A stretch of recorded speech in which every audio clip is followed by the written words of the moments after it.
श्री स्वामी समर्थ. जय जय स्वामी समर्थ. आपल्या घरातील सर्व लोक हे सुखी, समाधानी आणि ऐश्वर्य जीवन जगावे असे प्रत्येकाला वाटत असते. घरात सकारात्मक शक्तीचा प्रवेश व्हावा, घरातील वातावरण नेहमी प्रसन्न राहावे, कोणाची वाईट नजर आपल्या कुटुंबावर पडू नये, सर्व संकटातून आपल्या कुटुंबातील व्यक्तींचे रक्षण व्हावे, कोणत्याही प्रकारची करणी, दोष, बाधा आपल्या घरावर उत्पन्न होऊ नयेत, त्याचबरोबर कुणाची दृष्ट देखील आपल्या घराला लागू नये, यासाठीच आज आपण एक उपाय पाहणार आहोत, जो केल्याने आपल्या सर्व समस्या निघून जातील. हा उपाय कसा करावा, कधी करावा याबद्दलची सर्व माहिती आजच्या व्हिडिओमध्ये आपण पाहणार आहोत. त्यामुळे व्हिडिओ शेवटपर्यंत नक्की पहा. जर तुम्हाला काही शंका असेल तर कमेंट बॉक्समध्ये नक्की विचारा. पुढे जाण्याआधी चॅनलवर नवीन असाल तर चॅनलला सबस्क्राईब करा, व्हिडिओला लाईक करा आणि बेल आयकॉनवर क्लिक करून ऑल नोटिफिकेशन सिलेक्ट करायला विसरू नका. तसेच आपल्या मित्रपरिवारासोबत हा व्हिडिओ नक्की शेअर करा. आपल्या घरात बाहेरील एखादी व्यक्ती येऊन गेली की घरामध्ये भांडण, वादविवाद हे चालू होतात. त्यामुळे घरातील वातावरण हे दूषित झाल्यासारखे होते. घरातील लहान मुले सतत चिडचिड, किरकिर करू लागतात. आपल्या घरात येणारी प्रत्येक व्यक्ती ही चांगल्याच विचाराने येते हे आपल्याला माहीत नसते. म्हणूनच आपल्या कुटुंबाच्या संरक्षणासाठी आपल्यावर कोणत्याही प्रकारचा नजरदोष होऊ नये, त्याचबरोबर आपल्या घरातील लहान मुलांना कोणत्याही प्रकारचा नजरदोष होऊ नये, यासाठी आपल्याला एक वस्तू आपल्या जवळ ठेवायची आहे. आपल्या कुटुंबामध्ये किती व्यक्ती आहेत तेवढ्या व्यक्तींनी आपल्याजवळ ही प्रत्येकी एक बिब्बा ठेवावा. यामुळे आपल्याला कोणत्याही प्रकारचा नजरदोष लागणार नाही. पती पत्नींचे पटत नसेल, ज्यांच्यामध्ये सतत भांडण होत असतात, अशा व्यक्तींनी ते ज्या ठिकाणी झोपतात त्या ठिकाणी त्यांच्या उशाला हा एक बिब्बा ठेवायचा आहे. यामुळे आपल्याला कोणत्याही प्रकारचा नजरदोष लागणार नाही व तो नजरदोषामुळे होणारा त्रास होणार नाही. नंबर 2, पांढऱ्या रुईचे फूल. या फुलाने देखील आपल्या घराचे रक्षण होते.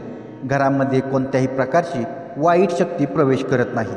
हे रुईचे फूल आपल्या प्रत्येक कुटुंबातील व्यक्तीने आपल्याजवळ एक या पद्धतीने आपल्याजवळ ठेवावे. जर आपण कोणत्याही कामासाठी बाहेर चाललो असेल किंवा महत्त्वाचे काम करताना हे फूल आपल्यासोबत घेऊन जाणे खूप गरजेचे आहे. यामुळे आपल्याला त्या कामामध्ये यश नक्कीच येते. त्याचबरोबर आपण ज्या ठिकाणी काम करत आहोत त्या ठिकाणी पुढील पदावर जाण्यासाठी, त्या कामामध्ये यश मिळण्यासाठी व पुढे जाण्यासाठी आपल्याला या फुलांमुळे संधी मिळते व आपल्यावर कोणी वाईट दृष्टी टाकली किंवा आपला पाय खाली खेचण्याचा प्रयत्न केला तर त्याचा कोणताही प्रभाव आपल्यावर होत नाही.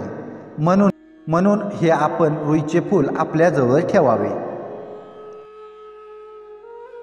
नंबर 3, काळा धागा.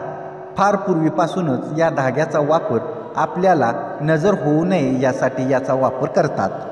लहान मुलांना नजरदोष होऊ नये म्हणून या धाग्याचा वापर करत असतो व ते पायामध्ये, हातामध्ये किंवा आपल्या गळ्यामध्ये बांधतात.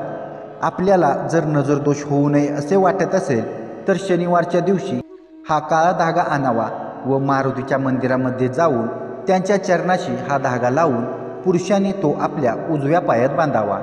तसेच महिलांनी तो आपल्या डाव्या पायात बांधावा. लहान मुलांनी देखील उजव्या पायात बांधावा. असं केल्याने आपल्याला कोणत्याही प्रकारचा नजरदोष होणार नाही. अशा प्रकारे या काही 3 वस्तू आहेत की ज्यापासून आपले रक्षण होते. कोणत्याही वाईट गोष्टीपासून आपले रक्षण हे करत असतात. आपल्यावर कोणत्याही प्रकारची वाईट दृष्टी पडत नाही, त्याचबरोबर नजरदोषी आपल्याला लागत नाही.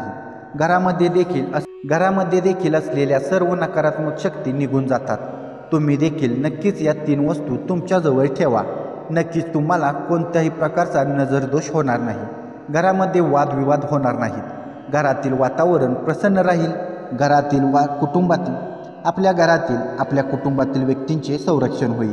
जर तुम्हाला या व्हिडिओमधील माहिती आवडली तर व्हिडिओला लाईक करा, चॅनलला सबस्क्राईब करा आणि आपल्या या आध्यात्मिक यूट्यूब चॅनेलला जास्तीत जास्त शेअर करा.